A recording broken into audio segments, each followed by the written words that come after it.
Tai sukristo arba supurtyto kūdikio sindromas tai yra tyčinė trauma, kurios pasekoje vaikas yra, reiškia, kurios mechanizmas yra, vaikas yra purtomas, išsilieja kraujas į galvos smegenis, išsilieja kraujas į akių dugną, o taip pat stebimi paprastai būna ir ilgųjų kaulų lūžiai.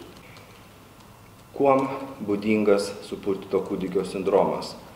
Pirmiausiai, kad kūdikio galva yra 30% kūno svorio, kaklo raumenys yra labai silpni, na ir labai tipiškas amžius, tai yra nuo 3 iki 6 mėnesių, tai didžiausias pikas būna.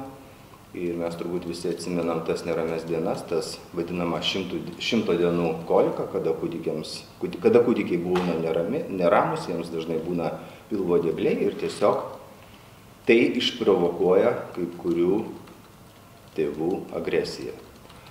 Tada kūdikis paimamas arba už krūtinės ląstos, arba už žastų, stipriai supurtomas ir galvos smegenys trenkiasi inerciškai į kaukolę, trūksta kraujagyslės, išsilieja kraujas, dėl tokio purtymo akių dugne taip pat išsilieja kraujosrovos.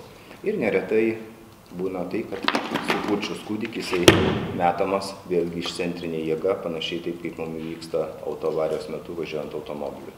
Tai toks yra tipiškas sukrėsto arba supurtyto kūdikio sindromas. Tokie simptomai, tokie požymiai ir pagal tai yra diagnozuojamas. 20% miršta ir apie 80% turi įvairią negalią nuo aklumo, epilepsijos, psichomotorinės raidos atsilikimo, mokymosi problemų ir įvairaus panašaus pobūdžio neurologinių problemų.